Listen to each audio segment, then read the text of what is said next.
सबसे पहले बात करेंगे पाकिस्तान की बेवकूफियों की। आजकल पाकिस्तान में गली गली, फैसलाबाद से लेकर लाहौर तक बिजली गिरती है, झटके लगते हैं और लोग उछलते कूदते नजर आते हैं। जी हाँ, आपको सुनकर अजीब लग रहा होगा, लेकिन पाकिस्तान की सड़कों पर आजकल यही कुछ हो रहा है। पाकिस्तान ने जब लॉकडाउन लगाया, जब पूरी दुनिया अनलॉक हो रही है, कंफ्यूज नीति रही कोरोना से निपटने की, और नतीजा हो रहा है पाकिस्तान का मखौल बन रहा है। ऊपर से आपको दिखाएंगे कि मौलाना जो हैं अपने अजीबोगरीब बयान से किस तरह से पाकिस्तानी आवाम को बरगला रहे हैं और कोरोना के दंश से और ज्यादा उन पर वार कर रहे हैं। फजलुर रहमान का ताजा बयान कि अगर मर जाओगे तो कोरोना भी मर जाएगा।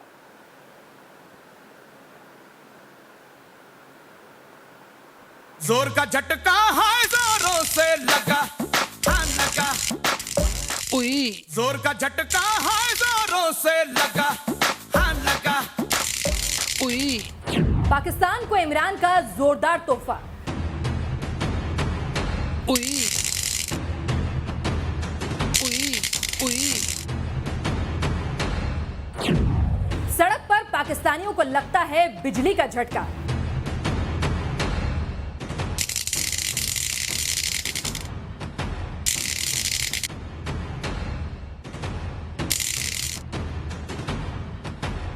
पहले महंगाई ने दिमाग का फ्यूज उड़ाया, फिर कंगाली ने दिल के अंदर डर बैठाया,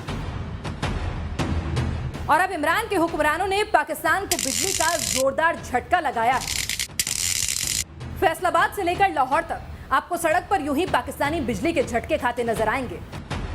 दरअसल पाकिस्तान में बिजली के झटके देना पुलिस का नया टॉर्चर है। इमरान के नापाक राज का यही नया फरमान है, जो मास्क नहीं पहनेगा उसे बिजली का झटका लगेगा। जी हाँ, यही है पाकिस्तान में लाया गया वो ऑर्डर जिसने पाकिस्तानियों को उछलने कूदने पर मजबूर कर दिया है।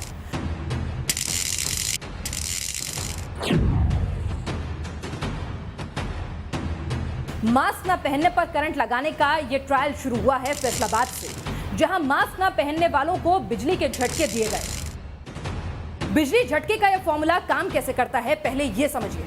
अगर फैसलाबाद की सड़कों पर कोई शख्स बिना मास्क के नजर आता है तो पुलिस वाले आते हैं, धीरे से किनारे ले जाते हैं और झट से लेजर गन से बिजली का झटका दे दिया जाता है।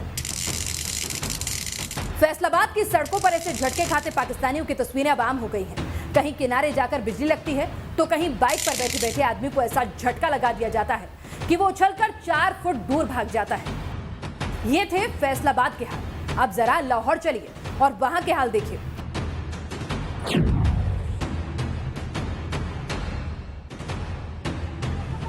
फैसलाबाद में बिजली के झटके लगाए जा रहे हैं तो लाहौर में लोगों की हवा निकाली जा रही है। कैसे, आप खुद देखिए। लाहौर में सड़क पर जो कोई भी शख्स बिना मास्क के नजर आता है, उसकी बाइक या स्कूटर की हवा निकाल दी जाती है। पुलिस वाला अचानक मैदान में कूद जाता है, बाइक वाले की चाबी निकालता है और सीधे निकाल देता है उसकी हवा।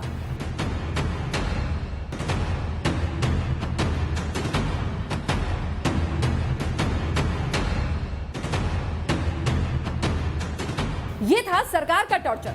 आप सुनिए पाकिस्तान में कोरोना के नाम पर और क्या क्या गड़बड़ झाला चल रहा है। बोला मौलाना, मर जाओगे तो मरेगा कोरोना। मौलाना आ रहा है, मौलाना आ रहा। पाकिस्तान का वजीर आजम बनने का ख्वाब देखने वाला मौलाना फजलुर रहमान इस बार कोरोना पर अपनी 2 टके की बकवास लेकर सामने आया और मौलाना ने पूरे पाकिस्तान को मरने की नसीहत दे डाली। डॉक्टरों की दलीलों की ऐसी टांग तोड़ी कि सुनने वालों ने भी सर पीट लिया। जितना आप सोएंगे आपका वायरस भी सो रहा होगा और वो मुतहर्रिक नहीं रहेगा, नुकसान नहीं करेगा। तो जब सोने के साथ वो सो जाता है तो मरने के साथ तो मर भी जाता है। एक तरफ कोरोना की मार, दूसरी तरफ नाकाम सरकार, और अब ये बेहुदा बातें करने वालों की भरमार। पाकिस्तानियों की ऐसी हालत हो गई है कि मानो काटो तो खून नहीं। ये लाहौर के सबसे बड़े अस्पताल की तस्वीरें हैं। मरीज स्ट्रेचर पर लेटे हैं, अस्पताल के अंदर जगह नहीं, सर पर तपती धूप कोड़े मार रही है।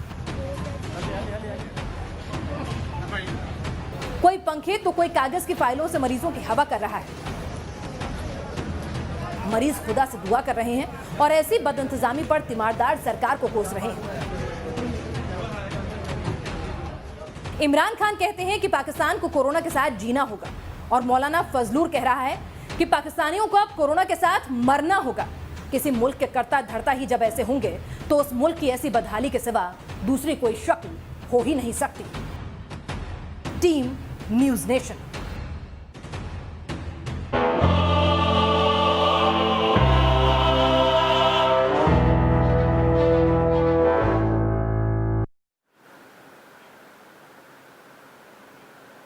और अब बात करते हैं पाकिस्तान के दोस्त चीन की। चीन में एक बार फिर से कोरोना ने अपनी दस्तक दे दी है। हालांकि चीन जो है इस बात से इनकार कर रहा है कि ये कोरोना की सेकेंड वेव है, लेकिन हम सब जानते हैं कि चीन झूठ बोलता है और असलियत छिपाता है। वुहान के बाद अब बीजिंग शहर को कोरोना ने अपनी चपेट में लिया है। 57 मामले ऑफिशियल सामने आए हैं। सरकार कह रही है 2 करोड़ लोगों के टेस्ट करवाएगी।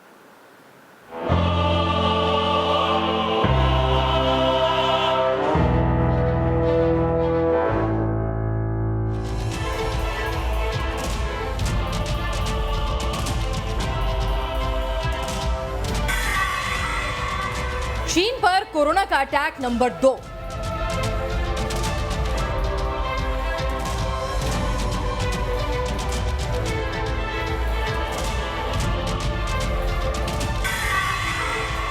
इस बार बीजिंग में फूटा कोरोना बम।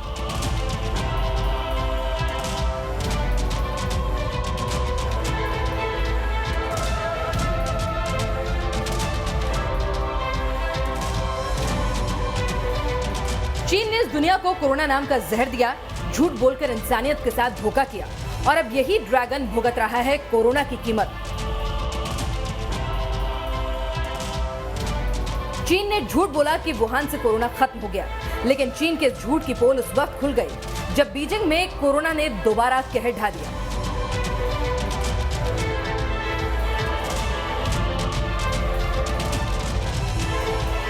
कोरोना के सेकेंड अटैक की चपेट में आने के बाद बीजिंग को देखकर ऐसा लग रहा है मानो कोई जंग का मैदान है। सड़कों पर डॉक्टर्स नहीं बल्कि फौजी तैनात नजर आते हैं। चप्पे चप्पे पर पुलिस नजर गड़ाए खड़ी है। अस्पतालों में आने जाने वालों का हर रिकॉर्ड सीक्रेट रखा जा रहा है, क्योंकि बीजिंग में कोरोना का यह अटैक कोरोना से जुड़े चीन के झूठ को बेनकाब कर देगा। 12 जून को बीजिंग में कोरोना का पहला केस सामने आया था और तब से लेकर अब तक सिर्फ 72 घंटों के अंदर बीजिंग में कोरोना के 80 मामले सामने आ चुके हैं। बीजिंग के तकरीबन 8 ऐसे डिस्ट्रिक्ट हैं जहां कोरोना के चलते पूरा लॉकडाउन लगा दिया गया है। लॉकडाउन इतना सख्त है कि लोगों को घरों के दरवाजे से बाहर निकलने तक पर पाबंदी लगा दी गई है। इन सभी इलाकों के बाजार, स्कूल, कॉलेज सब कुछ बंद कर दिया गया है। चीन के लिए बीजिंग में कोरोना का संक्रमण वुहान से ज्यादा खतरनाक साबित हो सकता है। वुहान से निकला कोरोना वायरस सिर्फ वुहान और हुबेई के कुछ इलाकों में फैला था, जबकि बीजिंग से शुरू हुआ संक्रमण लियोनलिंग समेत 3 प्रांतों तक फैल चुका है। चीन में कोरोना दोबारा फन फैला रहा है, लेकिन जिनपिंग की सरकार झूठ की डफली अभी भी बजा रही है। सरकार की तरफ से जो बयान आया है उसमें कहा गया है बीजिंग में वायरस एक मीट मार्केट से फैला है, यानी वुहान की ही तरह बीजिंग में कोरोना संक्रमण को चीन जानवरों से जोड़ने की कोशिश कर रहा है। वुहान में चीन का झूठ पकड़ा जा चुका है और बीजिंग में भी झूठ का ये पुलिंदा ज्यादा दिन तक टिकेगा नहीं।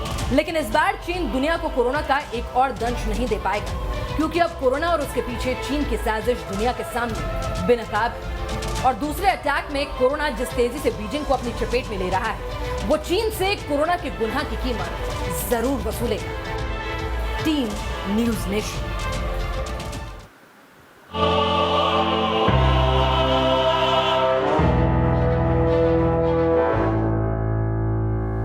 कोरोना का कहर इस वक्त देश में भी फैला हुआ है और दिल्ली में आपात स्थिति बन रही है कोरोना की। और जिस तरह से मामले लगातार बढ़ते जा रहे हैं, आशंका जताई जा रही है कि जून खत्म होते होते 1.5 लाख पार कर जाएगी कोरोना पॉजिटिव लोगों की संख्या। ऐसे में दिल्ली को बचाने के लिए एक मेगा प्लान तैयार किया और दिल्ली को बचाने का पूरा मोड जो है, पूरी जो ताकत है, वो केंद्र सरकार अब लगा रहा है दिल्ली सरकार के साथ मिलकर। और दिल्ली को बचाने के लिए अमित शाह ने एक मेगा प्लान तैयार किया है, जिसके लिए उन्होंने 36 घंटे में ताबड़तोड़ बैठकें की हैं, जिसमें दिल्ली के मुख्यमंत्री, दिल्ली के मेयर और साथ ही साथ आज हुई सर्वदलीय बैठक भी है। क्या है दिल्ली को बचाने का अमित शाह का मेगा प्लान? आइए आपको अपडेट देते हैं।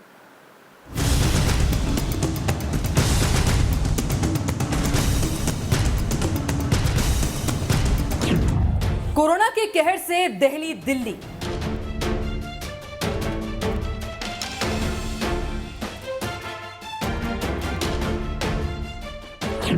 रोजाना सामने आने लगे 2000 से ज्यादा केस।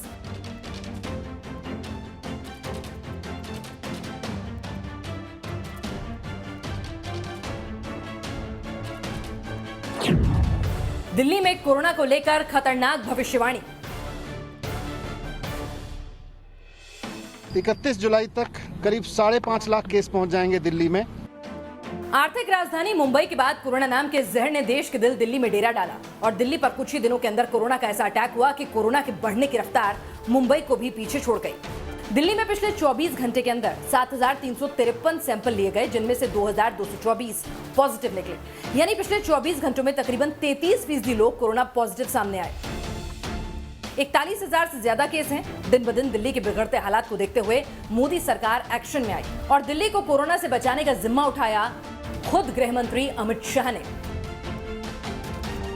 अमित शाह के इस मेगा प्लान का आगाज हुआ 3 ताबड़तोड़ बैठकों के साथ, जिसमें गृह मंत्री एमसीडी के मेयर से मिले, दिल्ली सरकार और केंद्रीय स्वास्थ्य मंत्री के साथ बैठक की और फिर सर्वदलीय बैठक बुलाकर दिल्ली के हालात को संभालने का एक ब्लूप्रिंट तैयार किया। अमित शाह का यह मेगा प्लान सिर्फ बंद कमरों में बैठकों तक सीमित नहीं रहा। गृह मंत्री हकीकत की जमीन पर उतरे और कोरोना से करहाती दिल्ली का जायजा लिया। हालात का जायजा लेने के साथ ही साथ अमित शाह ने कुछ ठोस ऐलान भी किए, जिन्होंने कोरोना की दहशत से सहमी दिल्ली को हिम्मत बंधाई। शाह कह चुके हैं कि दिल्ली में अगले 2 दिन के अंदर टेस्टिंग की रफ्तार को 2 गुना किया जाएगा और 1 हफ्ते के अंदर टेस्टिंग को 3 गुना करेंगे। यानी दिल्ली में रोजाना 20,000 टेस्ट होंगे। दिल्ली कोरोना की चपेट में आई तो लगातार ऐसी तस्वीरें और बयान सामने आए जिन्होंने लोगों को डरा दिया। खुद डिप्टी सीएम ने कहा था कि जुलाई तक दिल्ली में 5 लाख से ज्यादा कोरोना पॉजिटिव केस हो सकते हैं। 15 जून तक 44,000 केसेस होंगे और करीब 6,600 बेड्स की आवश्यकता होगी। 30 जून तक 1 लाख केसेस पहुंच जाएंगे और 15,000 बेड्स की आवश्यकता होगी। 15 जुलाई तक करीब 2.25 लाख केसेस हो जाएंगे और 33,000 बेड्स की आवश्यकता होगी। 31 जुलाई तक करीब 5.5 लाख केस पहुंच जाएंगे दिल्ली में और उसके लिए करीब 80,000 बेड्स की आवश्यकता होगी। उसके बाद दिल्ली के अस्पतालों में ऐसी तस्वीरें सामने आई जहां लोग टेस्ट के लिए चक्कर लगा रहे थे। कुछ को बेड न मिलने की शिकायत थी। दिल्ली वालों की इस दिक्कत को दूर कर दिया गया रेलवे कोच में बने कोविड सेंटर्स के जरिए। आनंद विहार रेलवे स्टेशन से भारतीय रेलवे ने ट्रेन की आवाजाही रोक दी और यहाँ कोविड कोच बनाए, रेलवे की बोगियां खड़ी कर दी। समय हम खड़े हैं आनंद विहार रेलवे स्टेशन पे और आपको बता रहे हैं कि किस तरह से रेलवे कोचेस को अब आइसोलेशन के तौर पे तैयार किया जा रहा है। इस पूरे प्लेटफॉर्म को आइसोलेशन सेंटर के तौर पे तैयार किया जाएगा और कल से यह प्रक्रिया जो है पूरी तरीके से शुरू कर दी जाएगी। आज 3 ट्रेनें जो हैं यहाँ से निकाली जाएंगी और जो भी ट्रेनें जो दूसरी तरफ से आनंद विहार पहुँचने वाली हैं उनके लिए अब व्यवस्था जो है वो पुरानी दिल्ली रेलवे स्टेशन पे की गई है। तेज रफ्तार से टेस्टिंग, रेलवे कोच के जरिए कोविड मरीजों के लिए बेड और एक साथ आगे बढ़कर कोरोना से लड़ने की अपील। शाह का मेगा प्लान पहले सेकंड से ही एक्शन में आया और अगर प्लान के मुताबिक कदम उठाए गए तो मुमकिन है कि अमित शाह दिल्ली को कोरोना के चंगुल से बचाकर निकाल लाएंगे। Team news nation.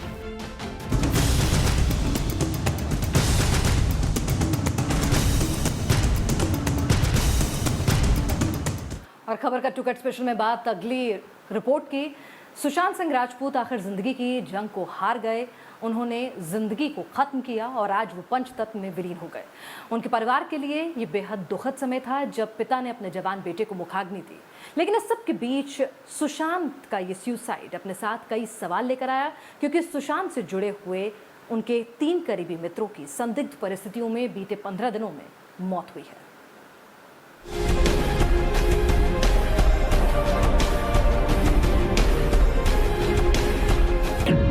Sushant suicide और सवाल, क्या फिल्मी करियर था खुदकुशी की वजह? जो हमें खबर मिल रही है उसके मुताबिक फिल्म इंडस्ट्री में ऐसे कई प्रोडक्शन हाउसेस थे जिन्होंने सुशांत सिंह राजपूत को काम देना बंद कर दिया था, उन्हें एक किस्म से बैन कर दिया था और इसी वजह से वो डिप्रेशन में थे, ऐसा बताया गया।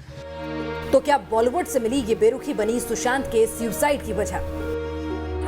सुशांत सुसाइड और सवाल, क्या आर्थिक तंगी के चलते मजबूर हुए सुशांत?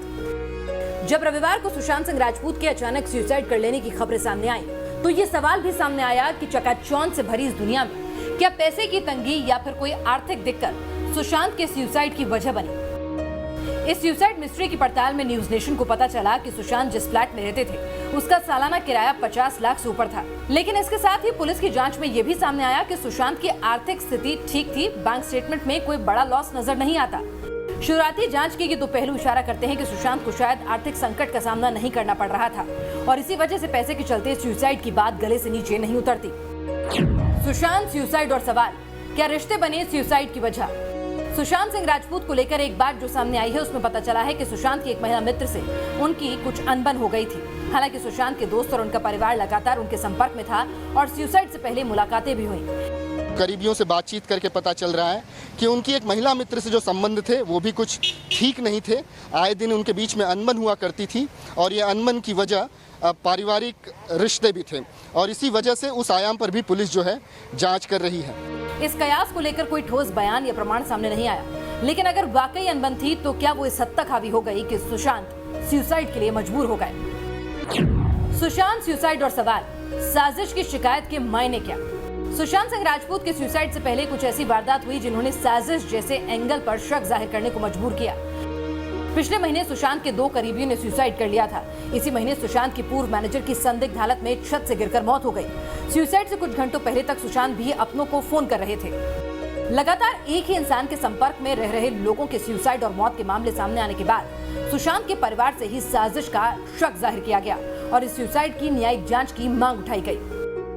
जो हर तरह से खुश मिजाज था तो हम कैसे मान लें, और जो अगर कोई ऐसी बात है तो मैं बार बार इस चीज़ को कह रहा हूँ कि ये तो प्रशासन है, सरकार है, उसके पास काफ़ी ये है, उसको सरकार इसको थोड़ा सा जांच करा ले, प्रशासन जांच करा ले और जांच करा के पता चले कि आखिर आत्महत्या किया तो उसके पीछे कौन है।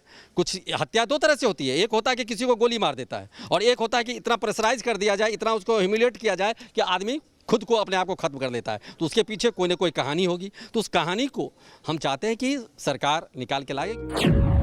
सुशांत सुसाइड और सवाल, क्या डिप्रेशन के शिकार थे सुशांत? सुशांत के सुसाइड के साथ ये भी सामने आया कि सुशांत शायद अकेलेपन के शिकार थे। अपनी आखिरी इंस्टाग्राम पोस्ट में सुशांत ने अपनी मां को भी याद किया और लॉकडाउन के दौरान सुशांत बहुत ही कम अपने दरवाजे से बाहर निकले थे। तो क्या जिंदगी का अकेलापन और ग्लैमर इंडस्ट्री के प्रेशर से पैदा हुआ डिप्रेशन सुशांत के सुसाइड की वजह बना?